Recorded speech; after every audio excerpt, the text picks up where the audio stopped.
This is a podcast from Duncan Cartlidge Online, the online resource for all construction professionals that's available 24/7. Please don't forget to subscribe at the place you usually get your podcasts so as not to miss a thing, as well as visiting our YouTube channel. Hello again and welcome to another podcast from Duncan Cartlidge Online. Barney and I hope that you have had, or indeed are still having, a great summer.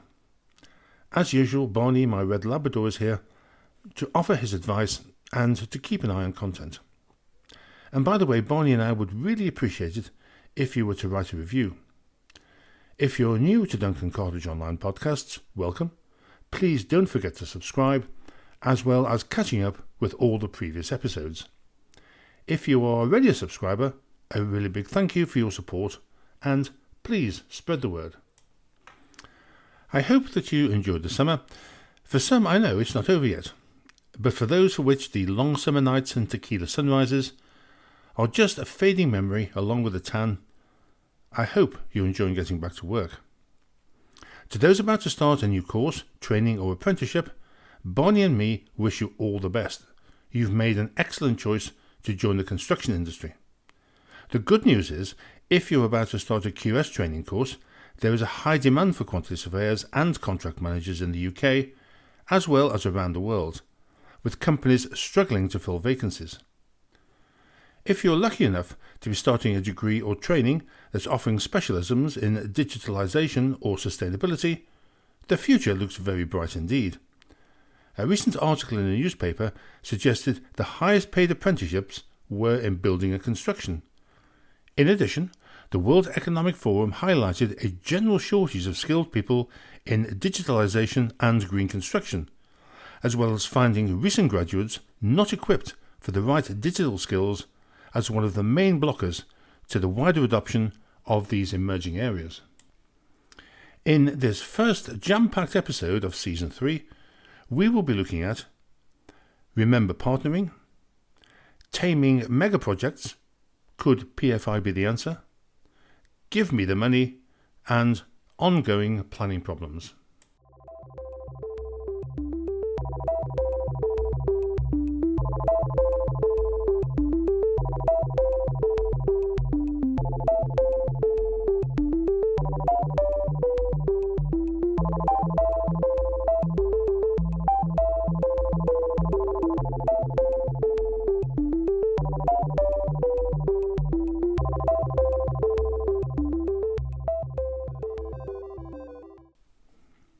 So, let's start with a question. Do you remember partnering? Following the Latham Report in 1994, partnering was promoted as the silver bullet that would save construction and lead us to the promised land of collaboration. Partnering, it was reported, had had encouraging results as part of the CRINE, or Cost Reduction in a New Era initiative that attempted to reduce costs and disputes in North Sea oil and gas production. Around this time, I was working in Aberdeen in Scotland and became aware that quantity surveyors were leaving construction for oil and gas as they preferred the less adversarial approach to doing business. Of course, the energy sector now has its own set of problems. As I have remarked in a previous podcast, Latham took a lot of his recommendations from CRINE. But 30 years after Latham, what has been the impact of partnering on construction procurement, and has it really changed attitudes? Although not strictly a type of procurement, but more a procurement add-on, latest figures indicate partnering is used in less than 5% of projects. So it would seem on the face of it that construction is not impressed. As you would expect, the topic has been the subject of many research projects and academic papers.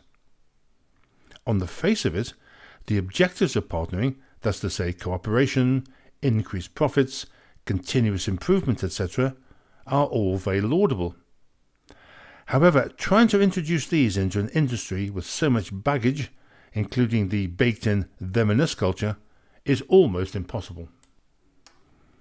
For example, the experience of supply chain contractors being denied retention monies, as discussed later in this podcast. Three main sets of issues, problems and dilemmas remain unresolved or underexplored. These are the lack of an adequate and precise definition of partnering. What exactly is it? Some would have us believe it's contractless tree hugging.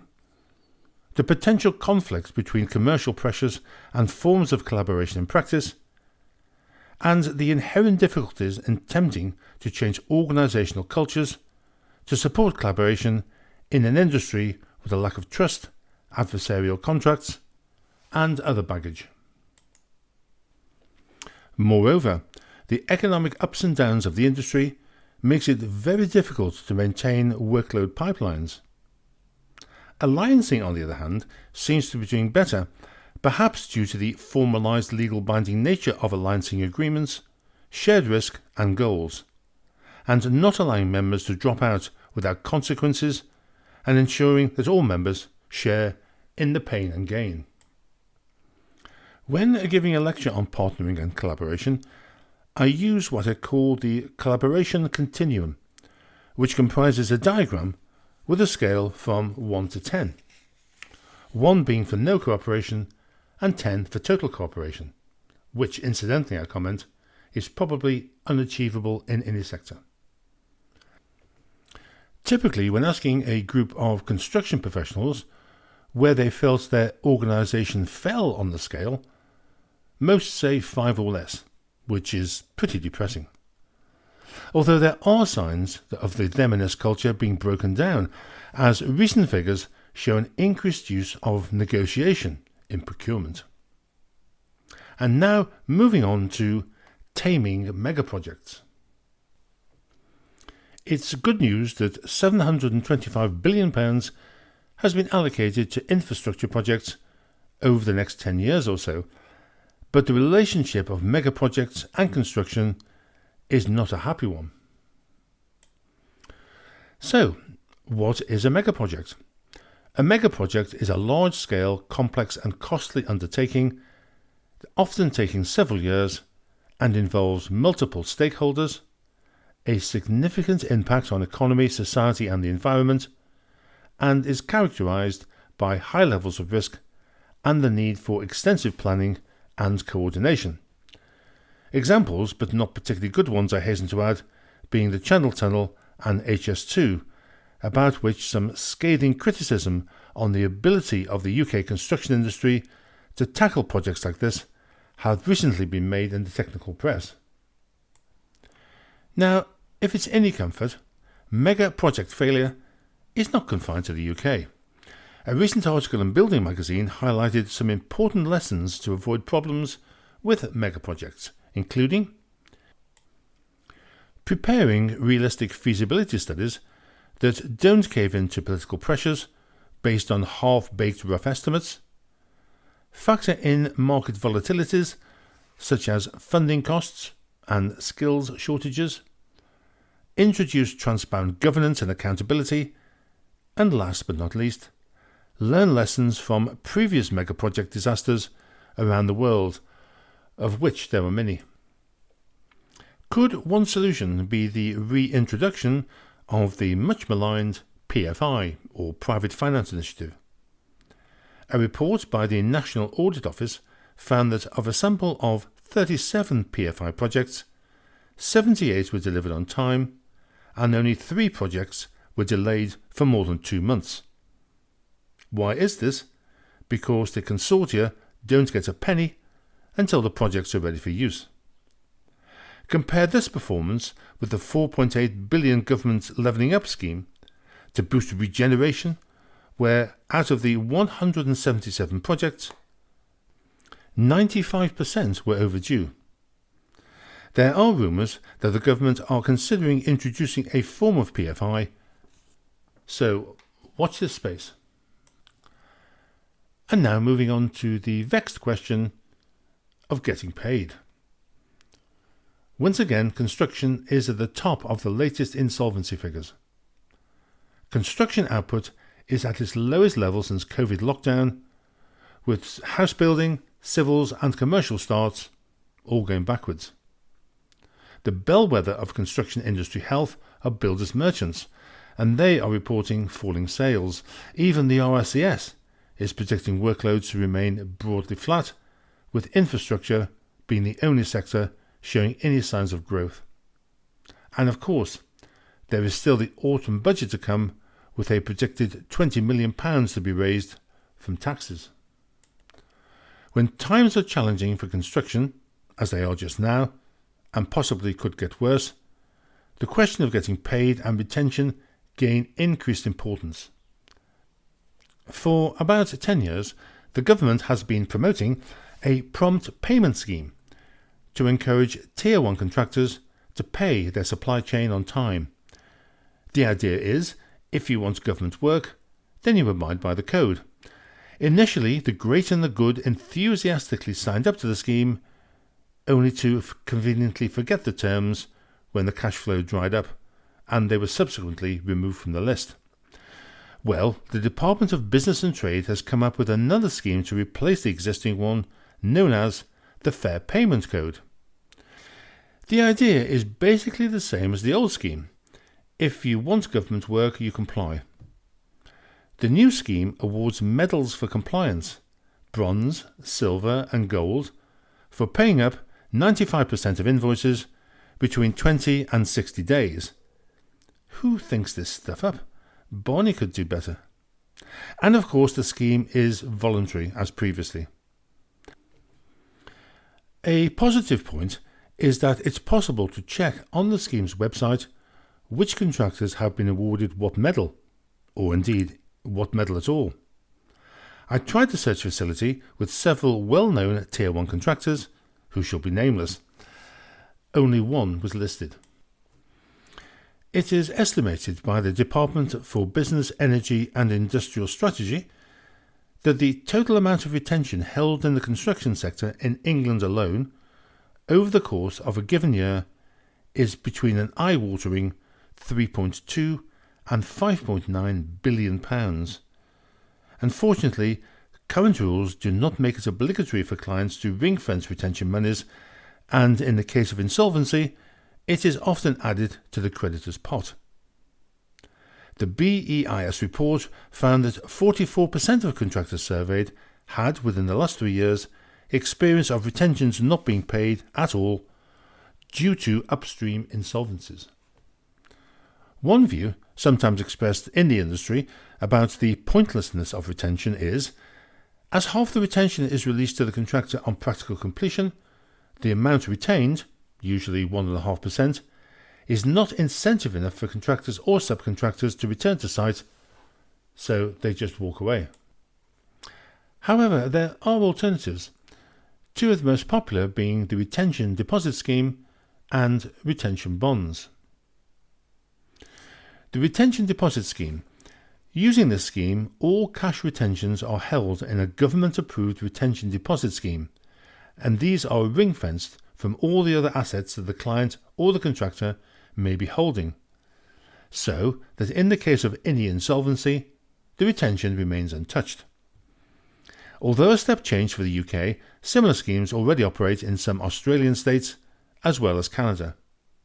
The money deposited in the retention scheme is returned immediately upon handover of the works, and at the latest following the expiry of the defects liability or the rectification period. Now, a bill was introduced into the House of Commons in 2018 and won strong support. However, the progression of the bill was frustrated by the parliamentary timetable and now unfortunately needs to start its journey all over again. A second alternative is or are retention bonds. These are not new and are in effect an insurance policy that pays out if resources are required to make good defects. But of course, retention bonds are not cheap, and the costs of setting up such a policy could price out smaller contractors and subcontractors, and they must be approved by the client or Tier 1 contractor. Charges for retention bonds vary from between 0.4 to 10% of the bond, depending upon the status of the contractor. A bond is put in place at the start of the project. As the contract is delivered, the employer continues to deduct retention in the normal way at interim certificates, but then releases the full valuation if there is a bond in place. As the project continues, the amount claimable under the bond increases automatically in accordance with the interim valuation. And finally, to planning reform. The proposed new Chinese embassy is raising a few eyebrows. I know that the government promised to streamline planning approval, but the planning application for the new Chinese embassy, with a number of potentially suspicious areas in the basement, redacted from the proposal, is pushing things just a bit far. And while on the subject of securing permission for higher risk buildings is still causing long delays and project cancellations. After months of criticism and blaming, the Building Safety Regulator has published its first comprehensive set of management information data for the building control function for higher risk buildings in England, with a whopping 70% rejection rate for the applications for existing buildings.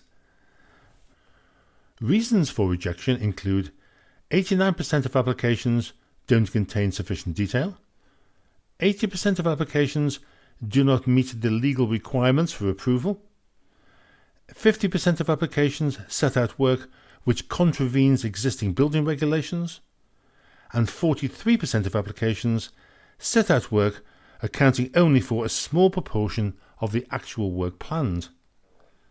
Other reasons include not adequately setting out how the project would satisfy the digital golden thread, and duty holders and competency issues. If accurate, these figures are a damning indictment on the construction industry and its willingness to produce more secure buildings.